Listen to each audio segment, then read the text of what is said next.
नमस्कार साथियों, आज मैंने आपके लिए एक और न्यू वीडियो बिहार एसएससी से रिलेटेड टोटल 100 बहुत ही महत्वपूर्ण प्रश्न उठा के लेके आ चुका हूं, जो कि सभी बार जो है सभी प्रश्न जितने बार बिहार एसएससी के एग्जाम हुए हैं सभी बार पूछे गए हैं। तो दोस्तों आपसे एक रिक्वेस्ट है, वीडियो को शुरू से लेकर अंत तक अंत का प्रश्न बहुत इंपॉर्टेंट प्रश्न है। तो चलेगा इस वीडियो को स्टार्ट करते हैं। आपका पहला क्वेश्चन क्या लेगा भाई, भू राजस्व या लगान किस सूची में आता है? तो राज सूची में आता है। भू राजस्व या लगान किस सूची में आता है? राज सूची में आता है। कृषि आय पर कर किस सूची में आता है? तो राज सूची में आता है। कृषि आय पर कर किस सूची में आता है? राज सूची पे आता है। शराब, अफीम और अन्य पादप पदार्थों पर उत्पाद शुल्क की सूची में आता है? तो राज सूची में आता है। शराब, अफीम और अन्य पादप पदार्थ पर उत्पाद शुल्क की सूची में आता है? तो राज सूची में आता है। विधि के प्राधिकरण के बिना कर न लगाने का प्रावधान किस सूची में आता है? तो अनुच्छेद 265 सूची में आता है।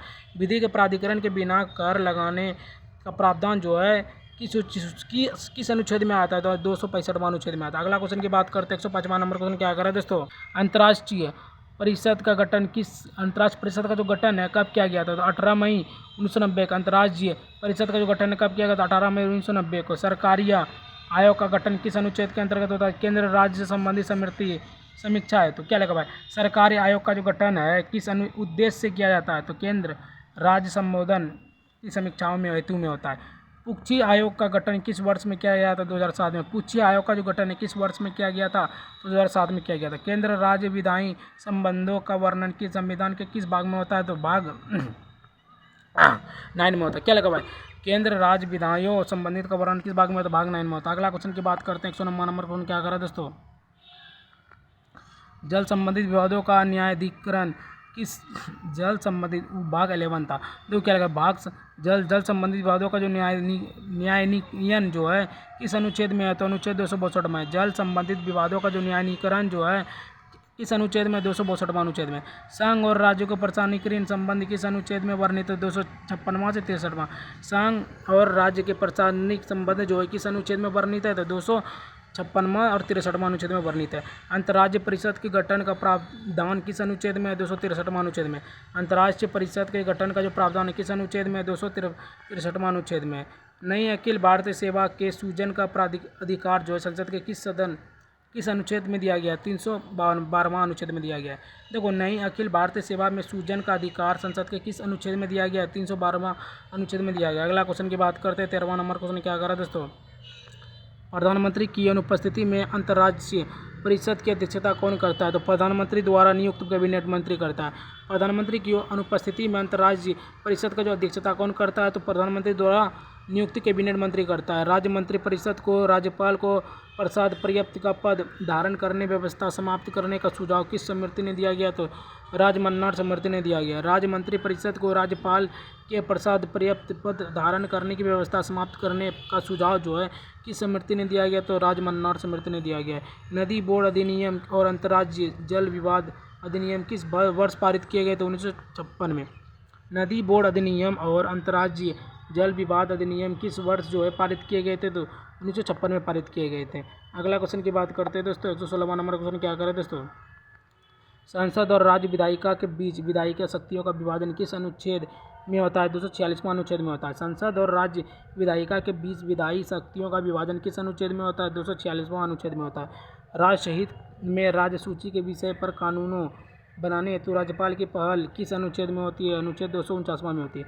राष्ट्र हित में राज्य सूची के विषय पर कानून बनाने हेतु राज्यसभा की पहल किस अनुच्छेद में होती है? 249वां अनुच्छेद में होती है। आपातकाल के दौरान राज्य सूची में विषय पर संसद की शक्तियाँ किस अनुच्छेद में होती है? तो अनुच्छेद 250वां में होती है। आपातकाल के दौरान राज्य सूची के विषय पर संसद की शक्तियाँ किस अनुच्छेद में होती है? 250वां अनुच्छेद में होती है। अगला क्वेश्चन की बात करते हैं। 119वां नंबर क्वेश्चन क्या कर रहा है दोस्तों, अनुच्छेद 249 और 250 के अधीन संसद द्वारा बनाई गई विधि के राज्य विधि पर वरीयता किस अनुच्छेद में दी जाती है? तो अनुच्छेद 251 में दी जाती है। तो क्या लगवा है, अनुच्छेद 249 और 250 के अधीन संसद द्वारा बनाई गई विधि को राज्य विधि पर वरीयता किस अनुच्छेद में दी जाती है? तो 251वां अनुच्छेद में दी जाती है। दो या दो से अधिक राज्यों की सहमति से संसद को कानून बनाने की शक्ति किस अनुच्छेद में दी जाती है? 252वां अनुच्छेद में दी जाती है। दो या दो से अधिक राज्यों को सहमति से संसद को कानून बनाने की शक्ति इस अनुच्छेद में दी जाती है? 252वां अनुच्छेद में दी जाती है। अंतर्राष्ट्रीय करारों को लागू करने हेतु संसद की शक्ति किस अनुच्छेद में है? तो 253वां अनुच्छेद में है। अंतर्राष्ट्रीय करारों को लागू करने हेतु संसद की शक्ति किस अनुच्छेद में है? तो 53वां अनुच्छेद में। अगला क्वेश्चन की बात करते हैं 122वां नंबर क्वेश्चन क्या करा दोस्तों, संसद और राज्य विधियों के असंगति की स्थिति में किस अनुच्छेद में तहत संसद की विधि प्रभावित होती है, तो अनुच्छेद 254वां क्या लगा, संसद और राज्य विधियों में असंगति की स्थिति में किस अनुच्छेद के तहत जो संसद की विधि प्रभावित होती है, 254वां अनुच्छेद में प्रभावित होती है। संसद द्वारा निर्मित विधि के अनुपालन हेतु संघ द्वारा राज्यों को निर्देश देने का प्रावधान किस अनुच्छेद में है, तो 256वां अनुच्छेद में। संसद द्वारा निर्मित विधि के अनुपालन हेतु संघ द्वारा राज्यों को निर्देश देने का प्रावधान किस अनुच्छेद में है, 256वां अनुच्छेद में। अंतर्राज्यीय जल विवाद अधिनियम किस वर्ष पारित हुआ, 1956। अंतर्राज्यीय जल विवाद अधिनियम कब वर्ष पारित हुआ, किस वर्ष पारित हुआ, तो 1956 में पारित हुआ। अंतर्राज्यीय परिषद का गठन किसकी सिफारिश पर किया जाता है, तो सरकारी आयोग पर। अंतर्राज्यीय परिषद का जो गठन है किसकी सिफारिश पर किया जाता है, तो सरकारी आयोग पर किया जाता है। अगला क्वेश्चन की बात करते हैं 126वां नंबर क्वेश्चन क्या कर रहा है दोस्तों, भारत की संचित निधि का प्रावधान किस अनुच्छेद में, 266वां अनुच्छेद में। भारत की संचित निधि का जो प्रावधान है किस अनुच्छेद में, 266वां अनुच्छेद में। वित्त आयोग के गठन का प्रावधान किस अनुच्छेद में, 280वां अनुच्छेद में। वित्त आयोग के गठन का प्रावधान किस अनुच्छेद में, 280वां अनुच्छेद में। संघ द्वारा लगाए गए संघ राज्य में वितरित किए जाने वाले जो कर हैं किस अनुच्छेद में आते हैं, 270वां अनुच्छेद में आते हैं। संघ द्वारा लगाए गए संघ राज्य में वितरित किए जाने वाले कर किस अनुच्छेद में आते हैं, 270वां अनुच्छेद में आते हैं। संघ की संपत्ति के राज्य को कराधान से छूट किस अनुच्छेद में है, तो 285वां अनुच्छेद में। संघ की संपत्ति को राज्य के कराधान से छूट किस अनुच्छेद में, 285वां अनुच्छेद में, 285वां अनुच्छेद में। अगला क्वेश्चन की बात करते हैं 130वां नंबर क्वेश्चन क्या करा दोस्तों, राज्यों की संपत्ति और आय को संघ के कराधान से छूट किस अनुच्छेद में, 289वां अनुच्छेद में। राज्यों की संपत्ति और आय को संघ के कराधान जो है उसके छूट किस अनुच्छेद में, 289वां अनुच्छेद में। राष्ट्रीय मानवाधिकार आयोग का अध्यक्ष कौन बन सकता है, तो भारत का मुख्य न्यायाधीश जो रह चुका है क्या लिखा है, राष्ट्रीय मानवाधिकार आयोग का जो अध्यक्ष है कौन बन सकता है, भारत का मुख्य न्यायाधीश जो रह चुका हो। प्रथम लोक सेवा आयोग किस अधिनियम से स्थापित हुआ है, तो इंडियन एक्ट 1919। प्रथम लोक सेवा आयोग जो है किस अधिनियम से स्थापित किया गया है, तो इंडियन एक्ट 1919। राज्य लोक सेवा आयोग के सदस्यों की नियुक्ति कौन करता है, तो राज्यपाल करता है। राज्य लोक सेवा आयोग के सदस्यों की नियुक्ति कौन करता है, राज्यपाल करता है। IAS-IPS की जो समाप्ति की सिफारिश है किसने की, राजमन्नार आयोग क्या लगा, IAS-IPS समाप्ति सिफारिश किसने की, राजमन्नार आयोग ने की। अगला क्वेश्चन की बात करते हैं 135वां नंबर क्वेश्चन क्या करा दोस्तों, यूपीएससी की प्रथम महिला अध्यक्ष रोज मिलियन मैथ्यू। यूपीएससी की जो प्रथम महिला है रोज मिलियन मैथ्यू है। मानवाधिकार आयोग किस प्रकार की संस्था है, तो गैर संवैधानिक संस्था है। मानवाधिकार आयोग किस प्रकार की संस्था है, तो गैर संवैधानिक संस्था है। अपराध राजनीतिक जांच समिति क्या है, वो हरा समिति। अपराध राजनीतिक जांच समिति क्या है, तो वो हरा समिति है। लोकपाल सुझाव किसने दिया, तो प्रशासनिक सुधार आयोग ने दिया। लोकपाल सुझाव किसने दिया, तो प्रशासनिक सुधार आयोग ने दिया। अगला क्वेश्चन की बात करते हैं 139वां नंबर क्वेश्चन क्या करा दोस्तों, प्रथम लोकपाल विधेयक वर्ष कौन, 1968। प्रथम लोकपाल विधेयक वर्ष जो है कौन सा वर्ष है, 1968 वर्ष है। लोक सेवा आयोग सदस्य हटाना कौन सा अनुच्छेद में, तो अनुच्छेद 317वां। लोक सेवा आयोग सदस्य हटाना कौन सा अनुच्छेद में, 317वां अनुच्छेद में। लोकायुक्त विधेयक किसे कहते हैं, राज्यपाल को। लोकायुक्त प्रतिवेदन किसे है, तो राज्यपाल को है। प्रतिवेदन किसे है लोकायुक्त में, राज्यपाल को है। राज्य मानवाधिकार आयोग अध्यक्ष कौन है, उच्च न्यायालय के पूर्व मुख्य न्यायाधीश है। राज्य मानवाधिकार आयोग के अध्यक्ष कौन है, उच्च न्यायालय के पूर्व मुख्य न्यायाधीश हैं। यूपीपीएससी व्यय किस निधि से है, तो राज्य संचित निधि से। यूपीपीएससी जो है व्यय किस निधि से है, तो राज्य संचित निधि से है। अगला क्वेश्चन की बात करते हैं दोस्तों 144वां नंबर क्वेश्चन क्या कर रहा है दोस्तों, राजनीतिक दल को राष्ट्रीय या क्षेत्रीय दल की मान्यता देने का अधिकार किसे कहता है, चुनाव आयोग को। राजनीतिक दल और राष्ट्रीय या क्षेत्रीय दल की मान्यता देने का जो अधिकार है किसे है, तो चुनाव आयोग को है। मुख्य निर्वाचन आयुक्त की पदावधि क्या है, 6 वर्ष से 65 वर्ष। मुख्य निर्वाचन आयुक्त की जो पदावधि है 6 वर्ष से 65 वर्ष है। मुख्य चुनाव आयुक्त की नियुक्ति कौन करता है, राष्ट्रपति करता है। मुख्य चुनाव आयुक्त की नियुक्ति कौन करता है, तो वह राष्ट्रपति करता है, राष्ट्रपति। निर्वाचन आयोग का प्रावधान किस अनुच्छेद में, 324वां अनुच्छेद में। निर्वाचन आयोग का जो प्रावधान है किस अनुच्छेद में, 324वां अनुच्छेद में है दोस्तों। अगला क्वेश्चन की बात करते हैं दोस्तों 148वां नंबर क्वेश्चन क्या करा दोस्तों, वयस्क मताधिकार किस अनुच्छेद में, 326वां। वयस्क मताधिकार जो है किस अनुच्छेद में, 326वां अनुच्छेद में। चुनाव मामलों में न्यायालय हस्तक्षेप रोक सकती है किस अनुच्छेद में, 329वां। चुनाव मामले में न्यायालय हस्तक्षेप रोक सकती है। कौन सा अनुच्छेद में? 329वां अनुच्छेद में। मुख्य चुनाव आयुक्त को कैसे हटाया जा सकता है? संसद 2/3 बहुमत से। देखो क्या लिखा हुआ है, मुख्य चुनाव आयुक्त जो है कैसे हटाया जाता है? संसद 2/3 बहुमत से हटाया जा सकता है। राष्ट्रपति चुनाव का संचालन कौन करता है? निर्वाचन आयोग करता है। राष्ट्रपति चुनाव का जो संचालन कौन करता है? निर्वाचन आयोग करता है। अगला क्वेश्चन की बात करते हैं 152वां नंबर क्वेश्चन क्या करा दोस्तों? मतदान आयु 18 वर्ष की संशोधन से हुई है। 61वां संशोधन से हुई है। मतदान आयु 18 वर्ष जो है किस संशोधन से हुई है?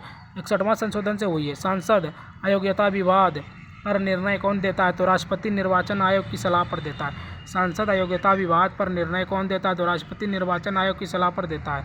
अपराधी घोषित व्यक्ति चुनाव लड़ने हेतु अयोग्य व्यक्ति। अपराधी घोषित व्यक्ति चुनाव लड़ने हेतु अयोग्य व्यक्ति है। मताधिकार किस प्रकार का अधिकार है? तो विविध अधिकार है, विधिक अधिकार है। क्या लगा है? मताधिकार जो है किस प्रकार का अधिकार है? तो विधिक अधिकार है, विधिक अधिकार है। अगला क्वेश्चन की बात करते हैं 156वां नंबर क्वेश्चन क्या कर दोस्तों? दलों को संवैधानिक मान्यता कब मिली? तो 1985 में मिली।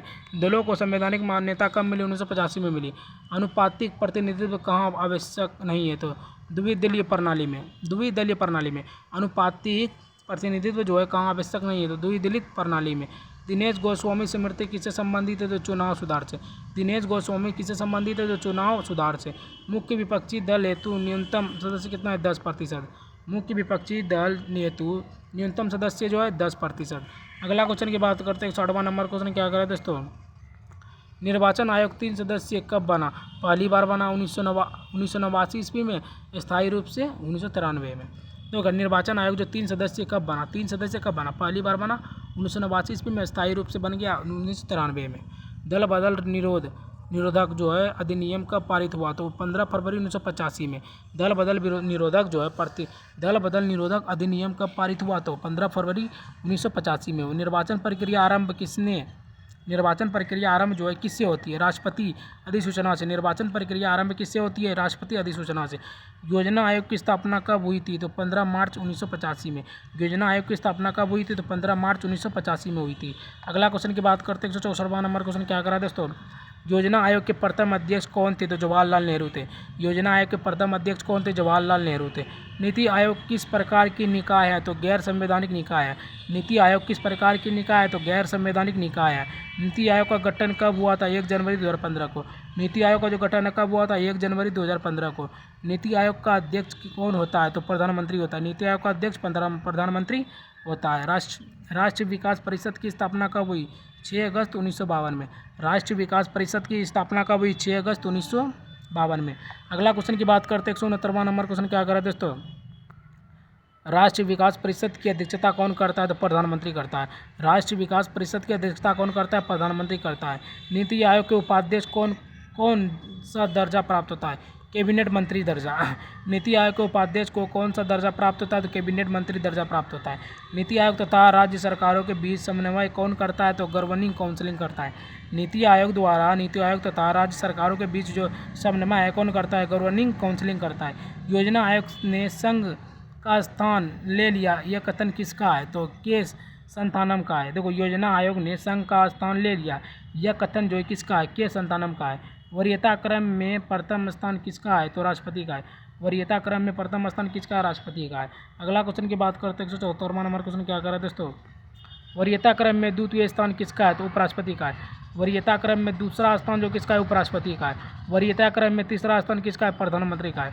वरीयता क्रम में तीसरा स्थान किसका है? तो प्रधानमंत्री का है।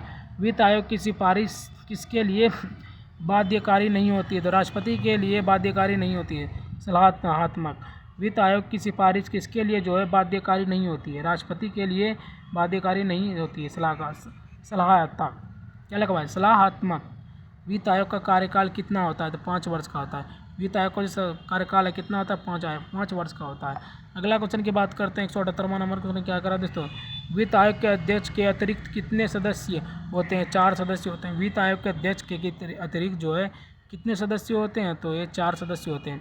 केंद्र राज्य वित्तीय संबंध किसकी सिफारिश से तय होती है? तो वित्त आयोग की सिफारिश से तय होती है। केंद्र राज्य वित्तीय संबंध जो है किसकी सिफारिश से तय होती है दोस्तों? तो वित्त आयोग की सिफारिश से तय होती है। केंद्रीय करों में राज्य का हिस्सा कौन निर्धारित करता है? तो वित्त आयोग करता है। केंद्रीय करों में राज्य का हिस्सा जो है कौन निर्धारित करता है? तो वित्त आयोग निर्धारित करता है।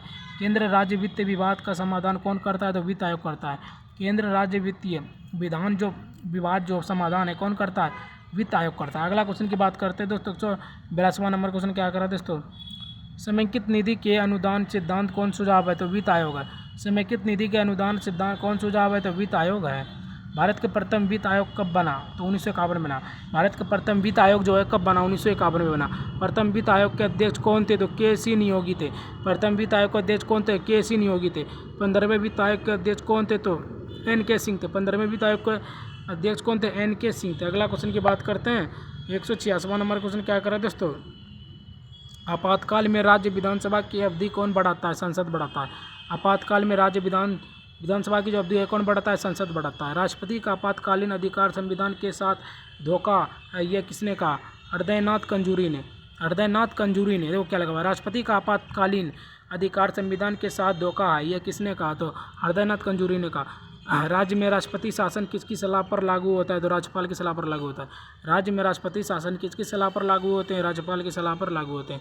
राष्ट्रपति शासन अधिकतम कितने समय तक लगा सकता है? तो 3 वर्ष तक लगा सकता है। राष्ट्रपति शासन अधिकतम कितने समय तक लगा सकता है? तो 3 वर्ष तक लगा सकता है। अगला क्वेश्चन की बात करते हैं, 190वां नंबर क्वेश्चन क्या करें दोस्तों? राष्ट्र आपात किस अनुच्छेद में है? तो अनुच्छेद 352वां में। राष्ट्र आपातकाल किस अनुच्छेद में? 352वां अनुच्छेद में। राष्ट्रपति शासन किस अनुच्छेद में? 356वां अनुच्छेद में। राष्ट्रपति शासन 356वां अनुच्छेद में। वित्तीय आपात किस अनुच्छेद में? 360वां। वित्तीय आपात किस अनुच्छेद में? 360वां अनुच्छेद में। राज्य की सुरक्षा का दायित्व किस अनुच्छेद में? 355वां अनुच्छेद में। राज्य की रक्षा का दायित्व किस अनुच्छेद में? 355वां अनुच्छेद में। अगला क्वेश्चन की बात करते हैं, 154वां नंबर क्वेश्चन क्या करें दोस्तों? मूल अधिकार निलंबन किस अनुच्छेद में? 359वां अनुच्छेद में। मूल अधिकार निलंबन किस अनुच्छेद में? 359वां अनुच्छेद में। आपातकाल अनुमोदन अवधि कितनी है? 1 माह है। आपातकाल अनुमोदन अवधि कितनी है? 1 माह है। अनुच्छेद 356 का प्रथम प्रयोग कहाँ हुआ था? तो 1951 में पटियाला एवं पूर्वी पंजाब राज्य संघ PEPSU में हुआ। दो क्या लगा हुआ है, अनुच्छेद 356 का जो प्रथम प्रयोग है कहाँ हुआ? तो 1951 में हुआ। अब पटियाला में एवं पूर्वी पंजाब राज्य संघ PEPSU में हुआ। राष्ट्रीय आपात अब तक कितनी बार लगा है? 3 बार लगा है। राष्ट्रीय आपात अब तक कितनी बार लगा है? 3 बार लगा है। अगला क्वेश्चन की बात करते हैं, 158वां नंबर क्वेश्चन क्या कर रहा है दोस्तों? वित्तीय आपात कब तक कितनी बार लगा था? वित्तीय आपात जो है अब तक कितनी बार लगा है? कभी नहीं लगा है। वित्तीय आपात जो है कभी नहीं लगा है। राष्ट्रीय आपात में शासन प्रणाली कैसी हो जाती है? एकात्मक स्वरूप हो जाती है। राष्ट्रीय आपातकाल में शासन कैसी हो जाती है? एकात्मक स्वरूप हो जाती है। राष्ट्रीय शासन का प्रयोग कितनी बार हुआ? 100 से अधिक बार हुआ। राष्ट्रीय शासन का प्रयोग जो है कितनी बार हुआ? 100 से अधिक बार हुआ। तो दोस्तों आज के लिए बस इतना ही। 100 टोटल बहुत ही महत्वपूर्ण प्रश्न मैंने बतला दी, जो कि सभी प्रश्न हर एक बिहार एसएससी एग्जाम में पूछे जाने वाले बहुत ही महत्वपूर्ण प्रश्न है। तो दोस्तों अगर आप लोगों को वीडियो थोड़ा सा अच्छा लगा हो तो वीडियो को लाइक, सब्सक्राइब, शेयर, एक प्यारा सा कमेंट जरूर करना। ठीक है, मिलते हैं किसी और नए वीडियो के साथ। तब तक के लिए बाय बाय। जय हिंद, जय भारत।